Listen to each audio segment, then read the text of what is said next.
Right, what's up, everybody? So I'm gonna be doing one more live show tonight with Florina Neamtu, who actually has a fight coming up on my birthday, May 6th. So we'll talk a little bit about that and about her fight career, training, and more stuff.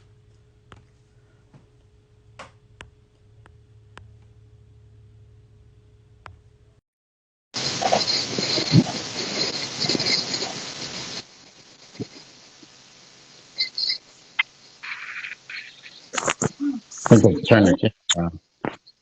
There we go. You know, I know technology is hard, right? yeah. How are you doing? I'm good. How are you doing? Well, thank you. I appreciate taking the time to do this. Um, I'm uh, honored to I be like here.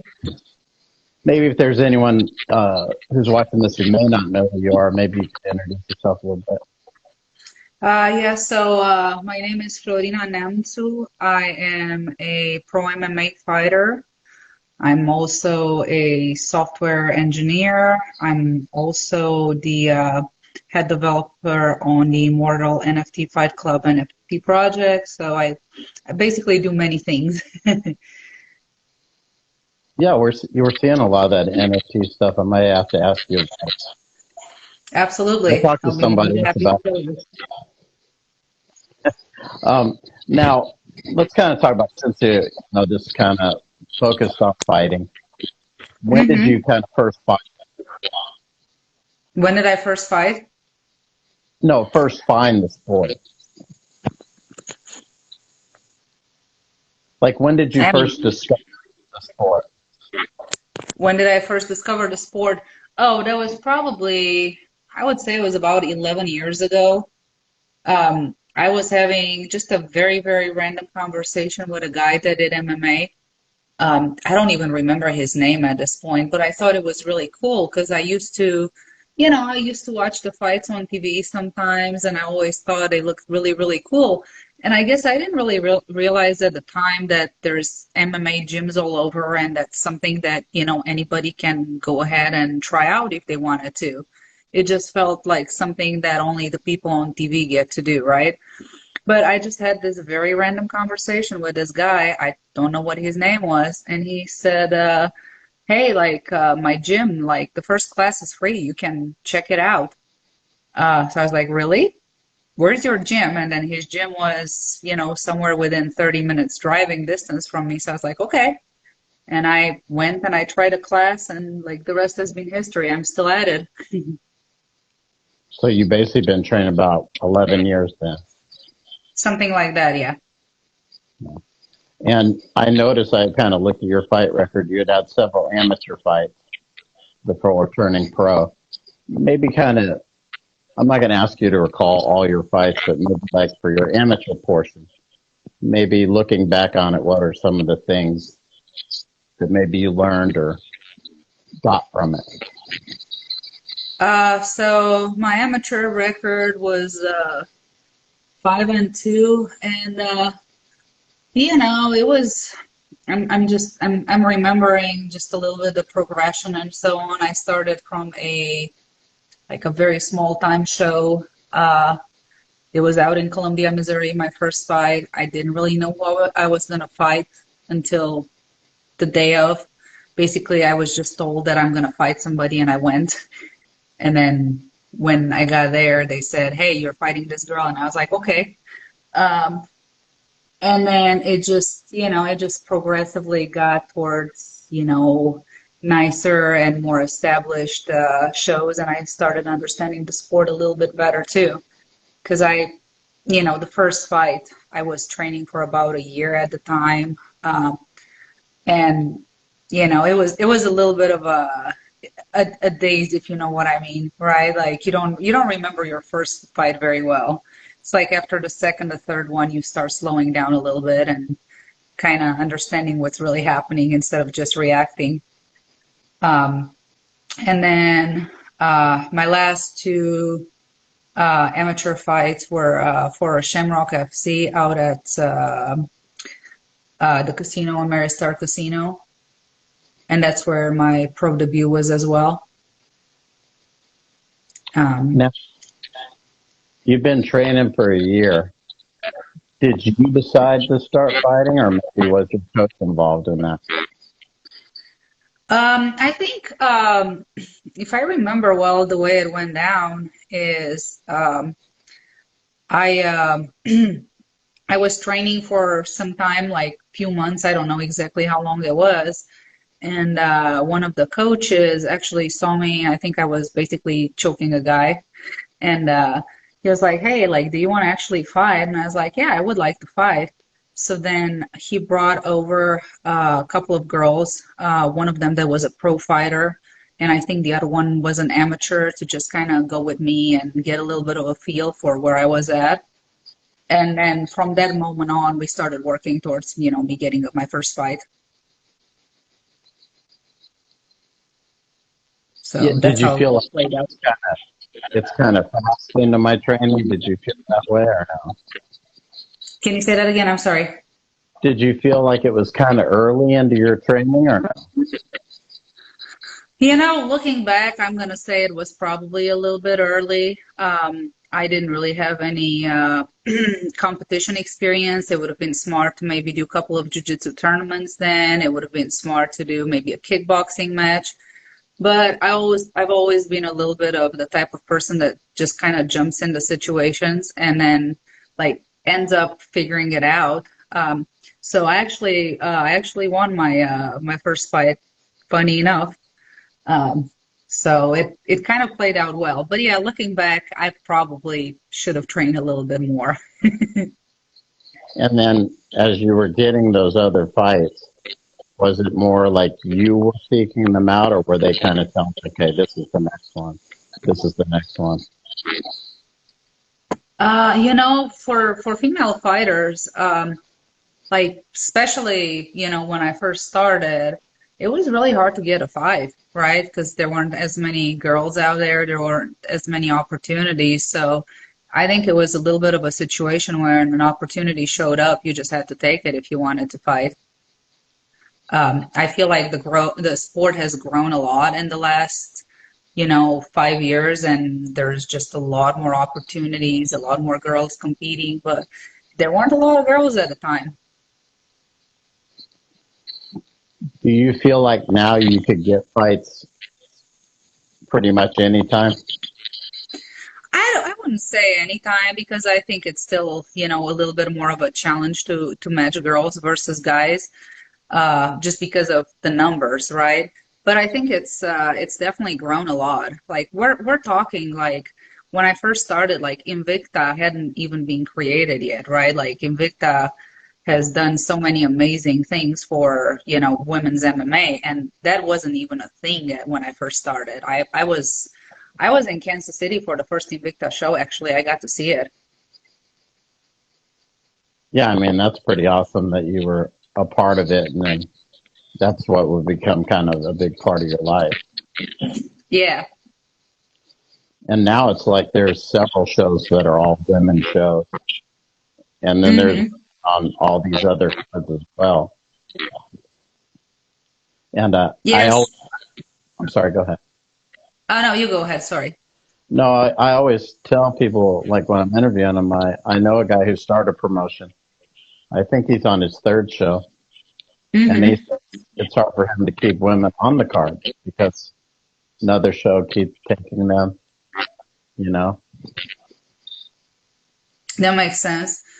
Yeah, so I'm fighting May 6th for FAC in Independence, and there's actually 2 more female fights on the card. It's really awesome. So are you based out of Missouri? Yeah, I live in Lee Summit now, but I've been in the Kansas City area the whole time. Yeah. What do you think of Missouri? I like it. It's pretty quiet. It's pretty peaceful. Traffic isn't too bad. Cost of living is nice. It's probably not the most exciting place in the world, but I don't know. I've kind of become a little bit of a homebody lately anyway, so so it's okay. Yeah, I live in Oklahoma, so I've been in Missouri a bunch of times. So. kind of similar. Yeah.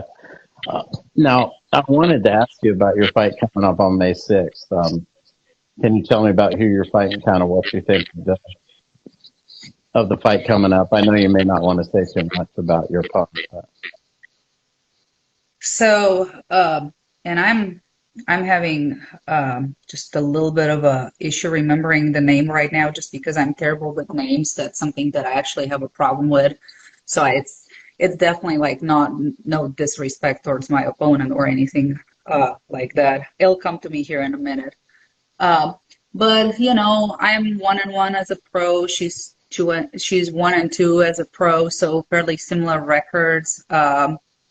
You know, I've watched her fights. She looks like a solid fighter. She looks like, you know, an athlete that's going to be there to compete. So I feel like it's a good matchup. Man, and I feel bad for not remembering the name right now. This is embarrassing. I was looking on the poster picture, but I couldn't find her name. You know, like it didn't have. I The two have the of yours. name.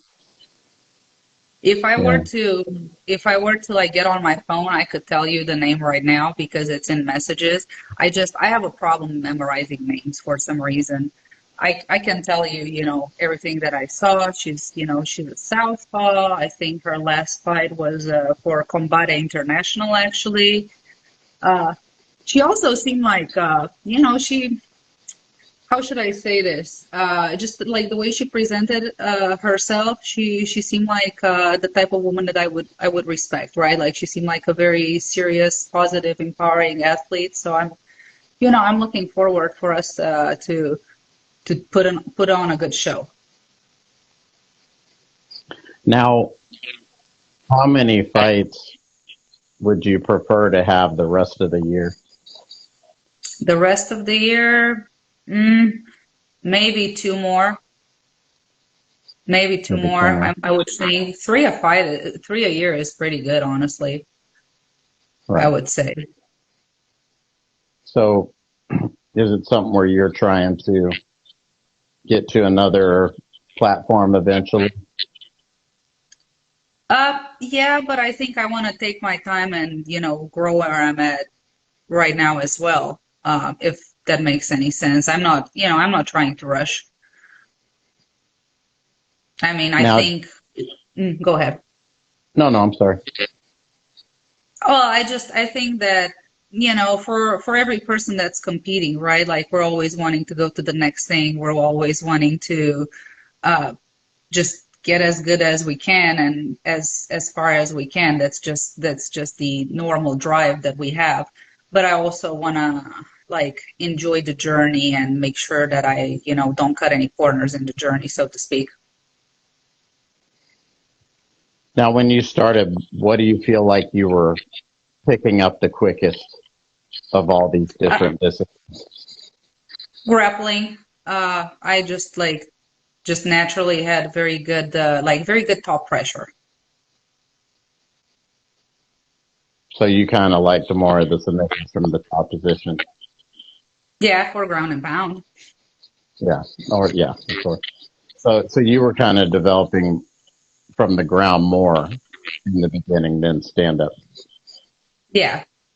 Yeah. But like now that you know, I think I have a better understanding of the sport as a whole, and I just realized that if you really want to, go far in the sport, you can't really be one faceted fighter. You have to, you have to work on your stand up, you have to work on your wrestling, you have to work on your clinch, you have to work on your cage work, you have to work on the ground and the submission defense. Like they're all of those are very important aspects that you have to focus on. So I'm trying to, make sure that I'm a well-rounded martial martial artist.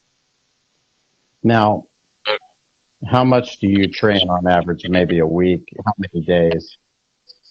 I mean, I train 6 days a week. Um, Sunday is the only rest day. And then depending on the day, like there's like multiple sessions a day. There's also the conditioning that you have to add because you do want to condition and then So I lift weights like 2, 3 days a week, and then I also run and do sprints 2, 3 days a week on top of the training. Now you're in a really strong wrestling state, so do you have like a lot of really strong wrestling partners in the room? Oh yeah, we have some just fantastic wrestlers So for that's sure. something that maybe you feel like is maybe developing faster for you because of the quality that you have, like in places like Missouri, Oklahoma, these places like that where it's prominent. Yeah, and that's also one of the things that I've been focusing probably in the last year as well, because I feel like wrestling is strategically speaking, wrestling is very important, right? But Yes, for yeah, sure. we have some like some of the, and like if you ever noticed, people that have a strong wrestling background transition into MMA very, very well, right? Like I've gotten to see just at my gym, out of the people I train with, I've gotten to see, Mikey England have just a fantastic transition from wrestling to MMA. I think he only has one loss at this point. And then we have Isaac the Bulgarian that basically got signed to the UFC, the last FAC show. He has zero losses at this point. So it's been kind of amazing to watch.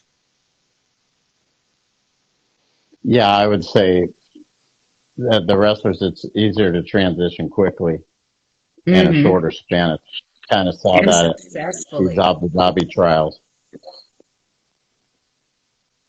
Yeah, because we saw Jacob Rodriguez do that at the Abu Dhabi trials Hmm. last weekend. You know, he had been training like 16 months, I think, 18 months, but he'd been wrestling a long time, and he won his weight class in the Abu Dhabi trials.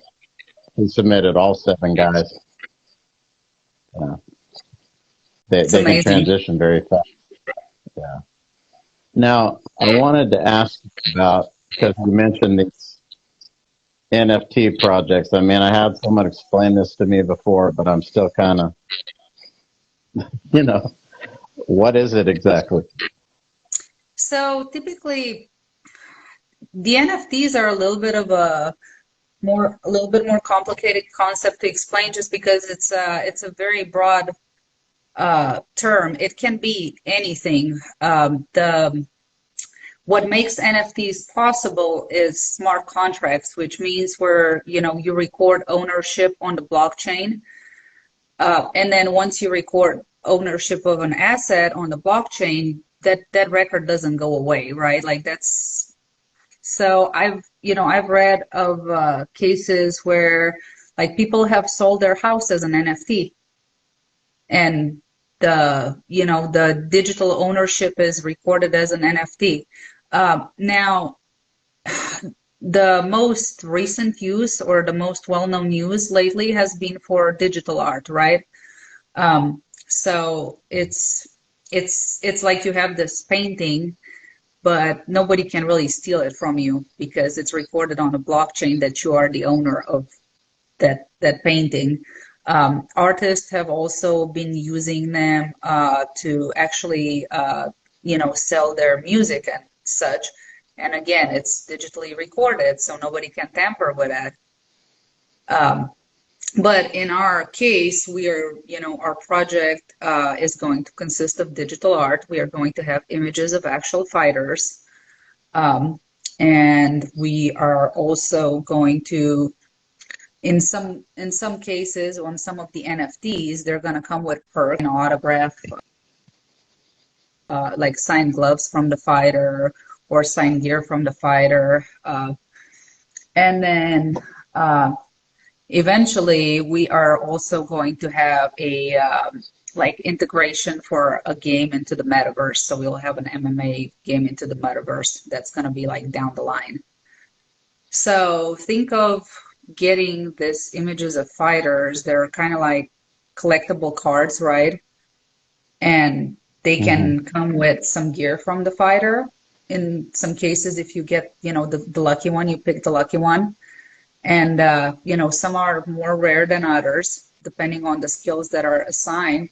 And ultimately, you're going to be able to go in the metaverse and you're going to be able to, play them against other people's NFTs and win actual money if you win them. It's a pretty cool concept. So it's kind of like a digital, maybe like a trading card. Yes, in this particular application of NFTs, yes. And that's going to be integrated into a full game. And like over time, how certain trading cards grow in value more than others. Would that Hmm. be the same?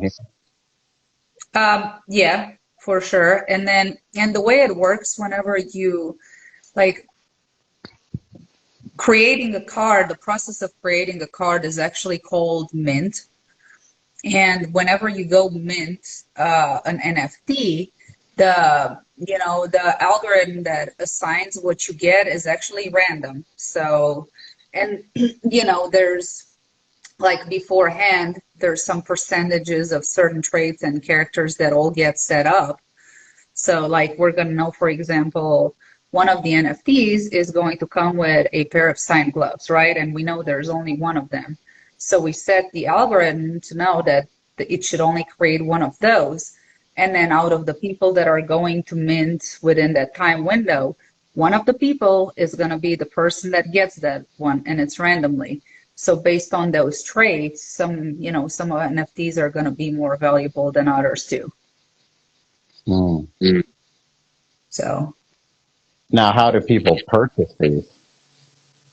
so there's lots of sites where you can purchase NFTs. OpenSea is probably the most well known.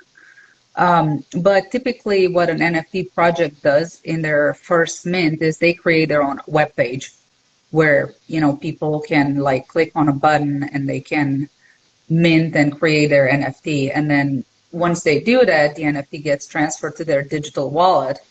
And from there, they can connect their digital wallet with one of the, sites like OpenSea, and then they could, like, they could list it for sale afterwards. So you could easily, mint an NFT, and the next day you can go ahead and list it for sale, and I don't know, maybe sell it for double, depending on how, popular Now, the why do you project think is. this? What was that? Why do you think NFTs? Why do you think NFTs has blown up so much?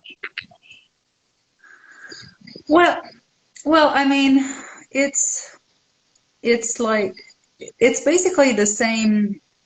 It's the same concept of scarcity, right? Things are valuable because they're scarce, and we're moving into a digital era now. So this is digital scarcity, right? Hmm. It's just this is just kind of where world is going because of technology. Uh, does that make any sense? Yes, I mean, because it's new, right? So there's not much of it. Well, and like we're gonna get to the point, like a lot of the metaverse technologies are starting to emerge, and we're gonna get to a point where I think our reality is going to be pretty intertwined with virtual reality. Not, it's not gonna be necessarily tomorrow or in 1 year from now, but I think that's where we're going as a society. And so, because of that, digital objects are becoming more valuable because our life is going to be, pretty digital at some point. Now, what's the name of the project that you're working on? Immortal Fight Club NFT. Okay. And how many people are involved in it? Out of our original team, I'm gonna have to do math now. Just So roughly. we're six original founders, like the original founders. And we're looking on bringing a few more people on board. We've decided we want to bring on board a second developer because I'm trying to do it all, but I think, I'm a little bit busy.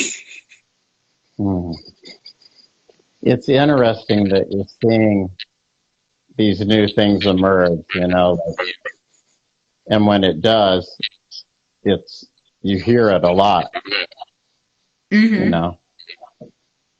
So it's kind of almost like uh, Bitcoin or crypto, you hear the word a lot. Yeah. Yeah. And I mean, look at some of the implications that crypto are, creating right now, and some of like the real use cases that we're starting to see, like especially with the conflict in Ukraine. I know there's been multiple stories of people that, had to flee, lost all their money, in Ukraine, but then they still had their, crypto, and they were able to use that. So I think the whole concept of the blockchain, where it's not regulated by any certain entity, right? It's distributed across the whole network. It's fantastic because this, like right now, most of my money, let's say, are in this bank. If somebody goes and hacks this bank, or if this bank goes bankrupt, or whatever happens with this bank, like some other country invades my country and just wipes the bank off the face of the earth, I lose my money. But if my money are stored on the blockchain, they're always there. Hmm. But aren't you insured against some sort of loss in the banking system? FDIC, I mean, yeah, assuming that United States stays a country, which it probably will, but assuming that happens, yeah, we're probably good. But if United States got invaded, not that I really think it's going to happen, but if that were to happen, then I think the FDIC insurance probably wouldn't kick in anymore. Right. Hmm. Right. You sound like you'd be like a good financial consultant. Have you done that kind of stuff before? My background is in software development. I've just gotten pretty fascinated by crypto in the last, few years or so. And I've always really enjoyed the newest technology, because it's kind of it's interesting to see a new technology emerge, and then to start seeing the way it could change our life, and then start seeing some things happen. It's very fascinating to me. Now, let's kind of talk about the fighting again. Like, who are some of the fighters that you pay attention to? No, here I am with names right now. Okay, so I absolutely love Amanda Nunes. I think she's awesome. And I know, her last fight wasn't what we expected, but I still think she's just an outstanding martial artist. Um, and then I really like her opponent. Why am I so bad with names? Uh, Oh, I'm bad with names too, but it'll come okay, to me. you're making Juliana me feel Pena. better.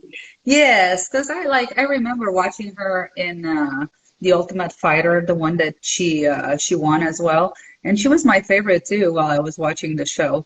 And she's also a outstanding martial artist. So, and then lately, since I've been on the wrestling kick and learning so on, I've been watching Khabib's matches, and it's pretty amazing to watch some of his sequences, that level of technique. Right. I think people don't really understand it. Like, I lived in Japan. I trained with a guy who was, I think he was maybe in the top 3 or 4 of the national tournament at the time, Hmm. and he would go to MMA gyms and just, he would play with people. You know, it was easy for him. And he wasn't training in jiu-jitsu, but he wrestled at such a high level that it was easy for him to just toy with people on the mat. And I think people here sometimes, they don't have respect for that level of ability.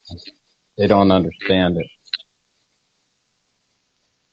Yeah, our head coach, James Krause, always talks about basically, solidifying your game, really knowing your entire game, right?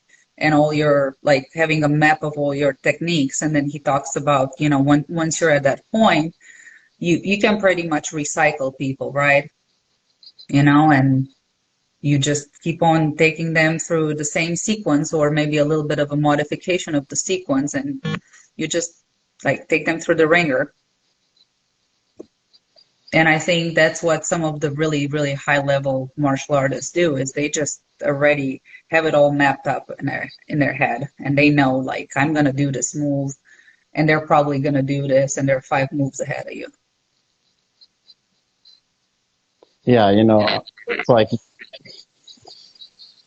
yeah, I agree with everything you're saying, in this discussion, especially when it comes to technique. Um, what's it like working with James Krause? Because he's getting a lot of attention as a trainer right now. I mean, I feel like it's a great experience. It's like every single day you're learning something.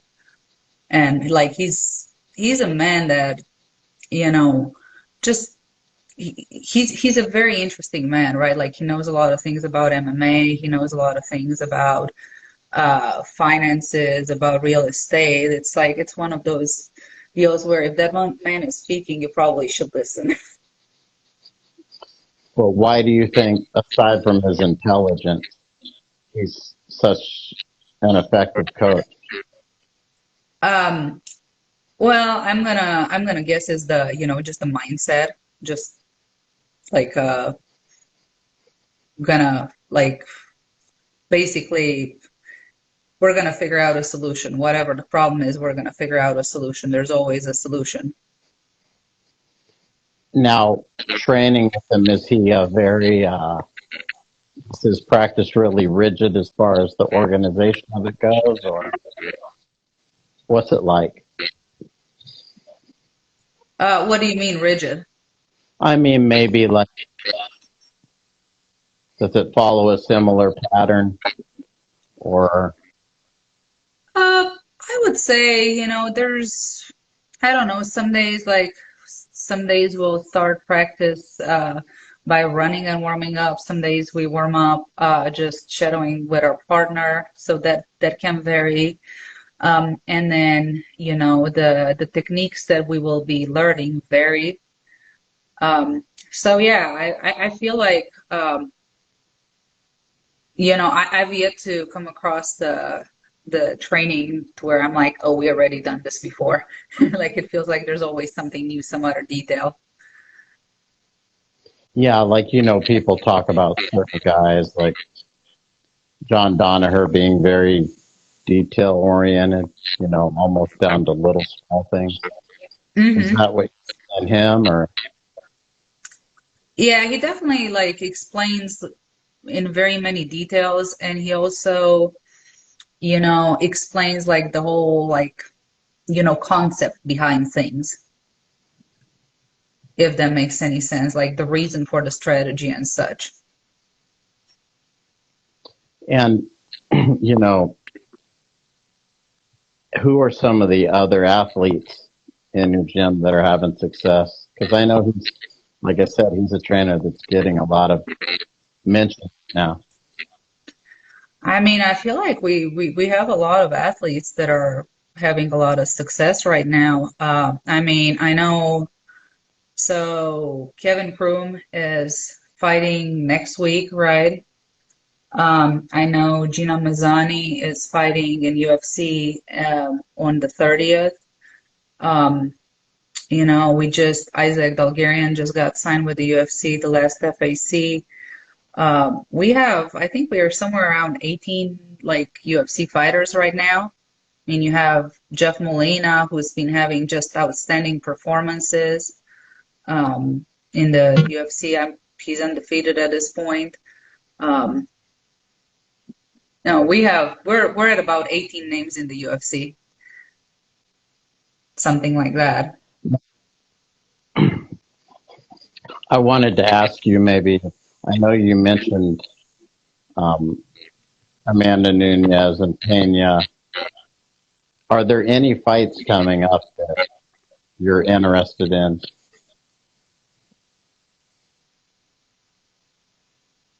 I've been a little bit of a very, very, very, very busy lifestyle Hmm. lately, and I haven't kept up with it. So I'm sure I'm gonna see something be shared, and I'm gonna be like, yes, I want to watch that fight. But I haven't kept up with the upcoming UFC fight cards just because I've been pretty busy lately. Yeah, like the one this weekend is pretty big. You know, you have Jan and um, Sterling rematching. You have Okay, fighting that's Gilbert gonna be Burns. interesting. Yeah, you have Hamzat fighting Gilbert Burns. Um, I think you have one other fight on there.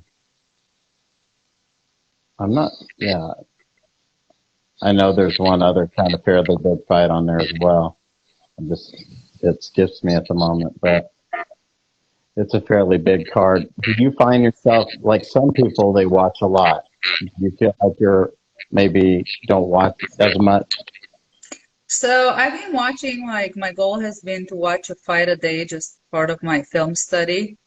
But as far as the actual like UFC shows when they happen, if I have a teammate fighting on that show, I always watch it.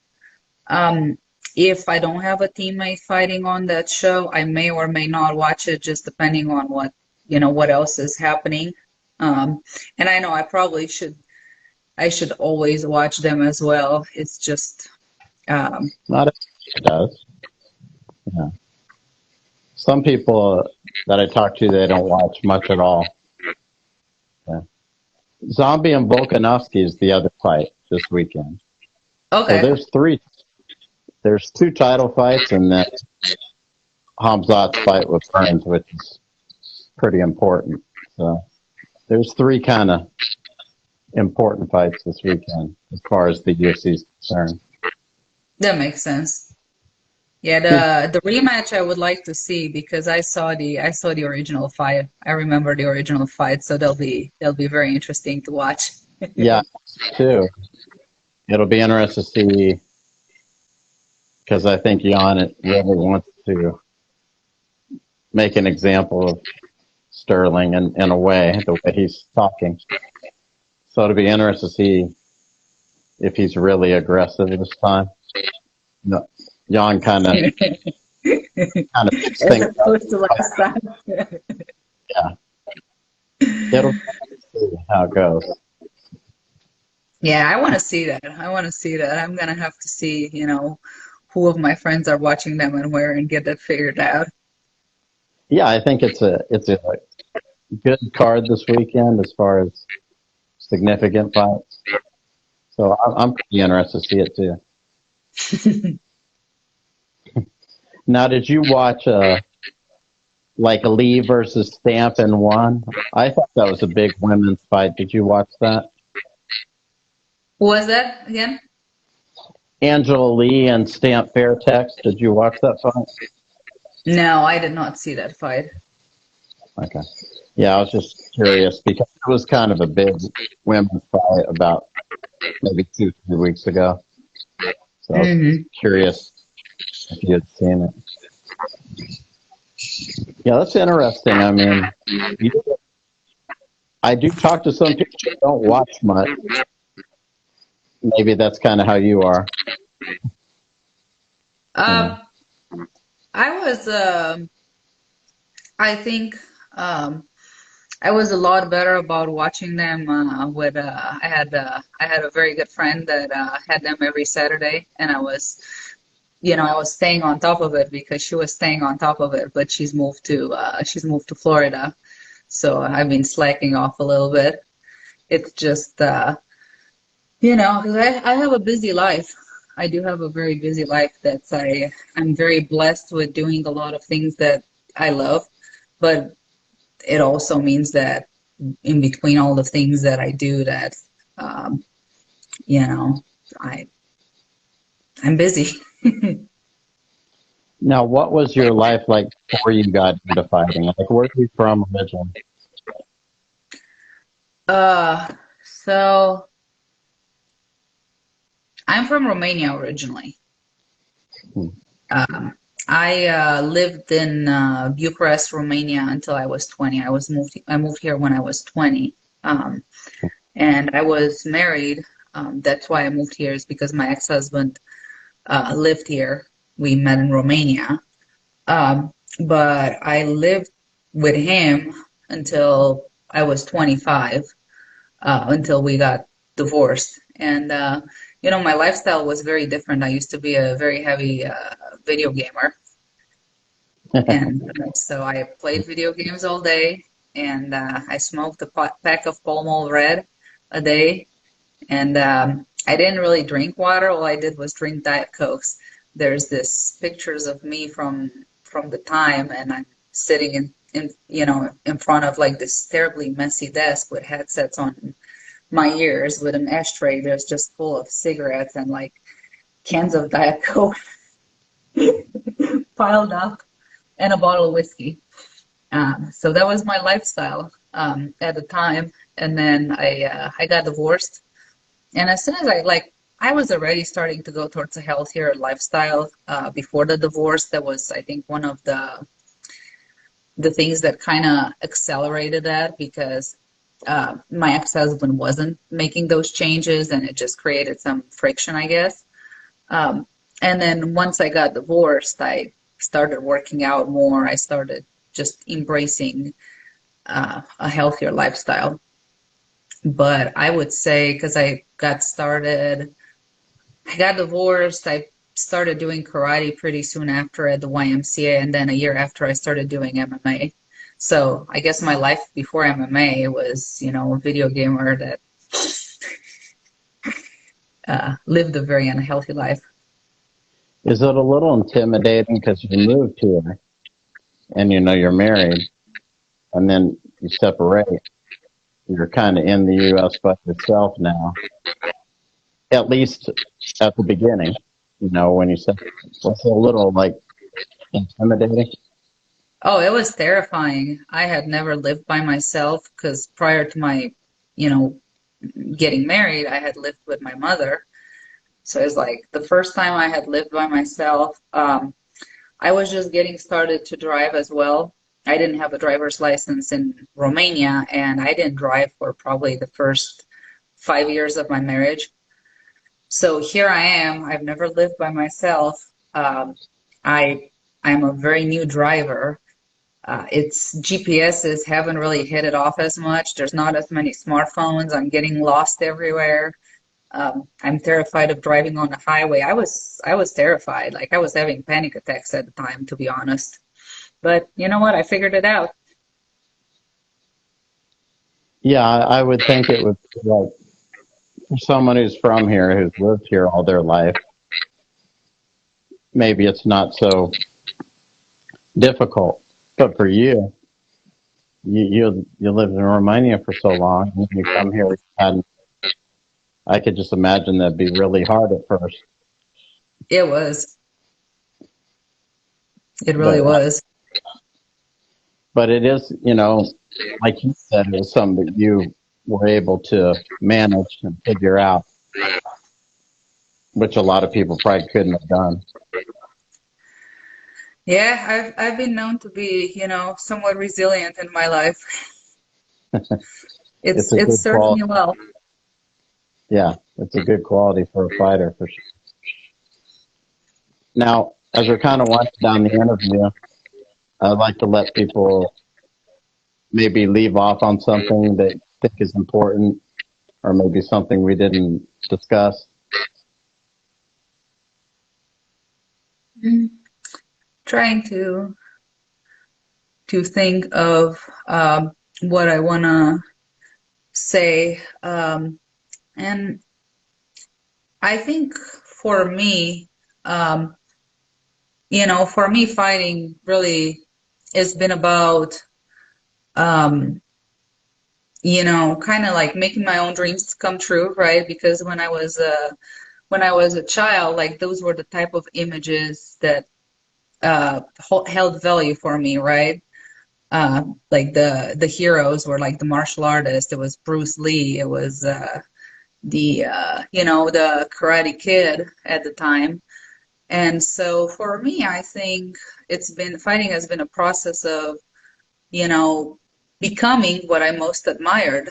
And it didn't really seem like that would have been possible at the time, right? Like when I first started entertaining the thought, I wasn't your, typical athlete. I didn't work out. I didn't have a healthy lifestyle. I didn't have any of those things, but something just told me that, hey, you should try this. Maybe this is for you. And I think really like that's the type of people that I want to inspire as well, right? Like I want to inspire people that have a dream and that maybe they have some things that they need to overcome, but they have that dream that's calling them. Like that's why I want to connect and I want to inspire. And like my message to everybody like that is, if you have that dream, it's probably possible. It's not gonna necessarily be easy, but it's definitely possible. You just got to start making a small step every day, and before you know it, like your life is gonna change in ways you've never imagined they were possible. So, Yeah, and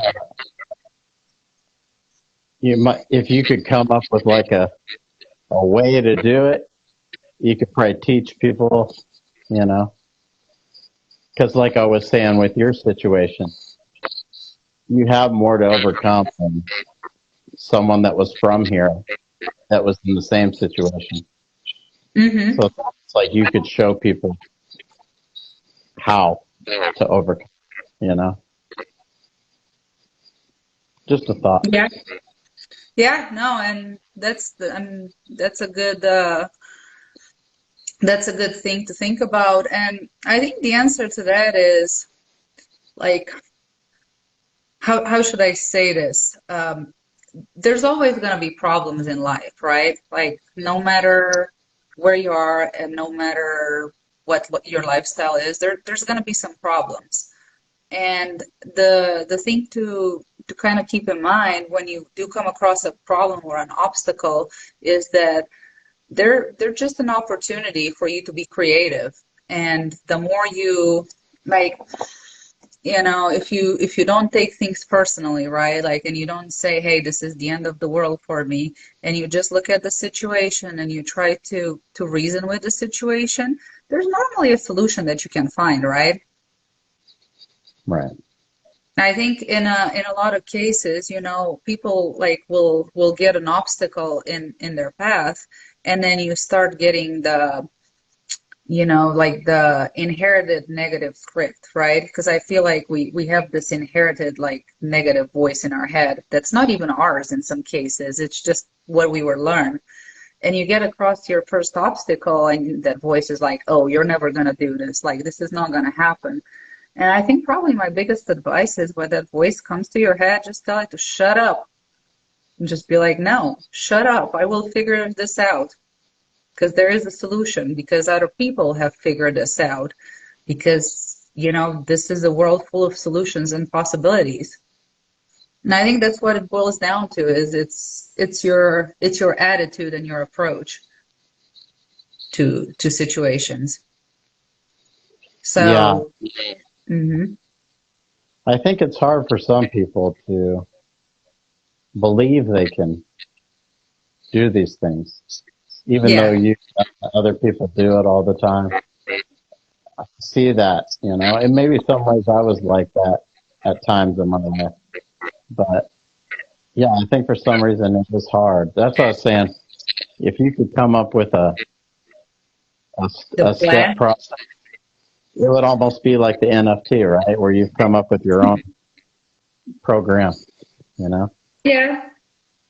Well, I First, think like yeah.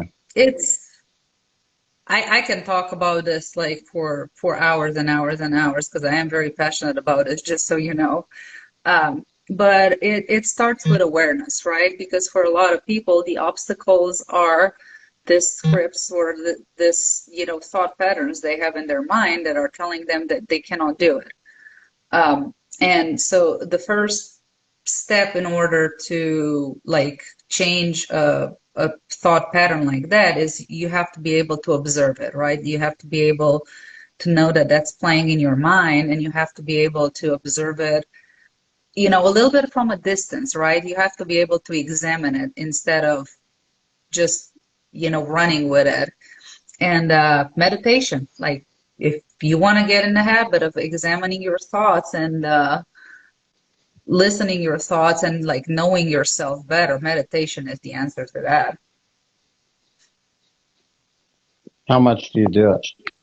Meditation, I do about 10 minutes a day right now, but I've been having a meditation practice for about 8 or 9 years now, and it just adds up. Do you just So kind of sit quietly? it depends. I'm also pretty big into technology, so I've had at times headbands that can track your brain waves and give you feedback on the meditation. Now I have a new headband that actually emits like electromagnetic waves to where it's supposed to synchronize your brain waves easier to certain states. So I've been playing with that. But yeah, I guess I do just sit quietly. It's actually here in this desk. I sit quietly, and I have 4 pets. I have 2 dogs and 2 cats, and they will come in and join with me and meditate with me. It's pretty cute. They stay calm. They do, yeah. It's so cute because they know, like when I come to the office, they know what's up, and they all follow me. Oh, wow. Do they sleep or? Yeah, they have. So the dogs have their little beds. See there, and there, and then the kitties actually have beds under the desk. So that's just Yeah. everybody hangs out with me. Yeah. So when you're meditating, they just kind of hang out in their bed. Hmm. But it's good. I guess that's their way of meditating. Yeah, it's really adorable. It's a nice way to start a day. Now, what kind of feedback did you get from the bands? So the one I used to have, it's called Muse, and you the way they used to kind of give you feedback on how well you're meditating was through sound. It was sound of weather. So if your mind was agitated, you would kind of hear wind and like a storm. And then as your mind was becoming more and more calm, you would like hear birds chirping. It was pretty cool. The one that I'm using right now, it all it does is it's supposed to help you reach certain states, but it doesn't really give you feedback. I'd be curious to try both of them at the same time and, get one to say, hey, can you take me to, let's say gamma brainwaves, and then use the other one to measure and see if I'm really getting there. I Yeah, find that. like that very, very interesting. I'm a big nerd when it comes to that. I mean, I think it's interesting just hearing it. I've never tried one. So there's, as we're learning more about the brain, right? All these technologies are coming up. I used to have a band that's called Halo, and what they did is they shocked your brain a little bit with electric stimulation in order to, create neuroplasticity to where you can learn faster and acquire skill faster. Well, they actually got bought by a company in UK that's going to use that technology to treat depression. So that's just amazing. Yeah, I need to learn things faster so I could probably use it. You know, There's few I, headbands I can recommend. They're supposed to help with that. I probably needed them when I was in school as well. Now, as we're winding down the interview, where can people see your? I know your next fight. I believe it's on Fight Pass, Yes. and where can they follow some of the things you're doing as well? So my Instagram, Flori Cuddles. Also, if you're interested in the NFT project, Our website is www.immortalnftfightclub.com. And then we also have, a Discord. I think I should have a link in my bio, in my Instagram bio. I should have a link to our Discord. I'm there every day in the chat room. So those are probably the places where I'm going to be most active is Instagram and Discord right now. Well, I mean, like I said, I could probably talk to you for a long time about this stuff, but I don't want to take up all your day. But I appreciate you taking time to do this. And like I said, I thought a lot of the stuff we discussed was really interesting. Thank And, you. I enjoy this conversation. You get me in some of those areas, and I will rant for a long time. yeah, bring me back so I can learn more about some of these things. But I appreciate you taking time to do this. I'm very grateful that you did, and I'd love to speak to you again maybe after your fight or something if you have time. Yeah, that would be awesome. We can have a fight recap. Yes, for And sure. then we can talk about the, rematch this Saturday too with Peter Yeah, Yan. Watch it. We'll definitely talk about it. Awesome. All right. Well, taking your time. It was a great meeting with Florina, and look forward to seeing you again sometime. Sounds good. Have a great evening. Thank you so much. Thank you. Bye. Bye.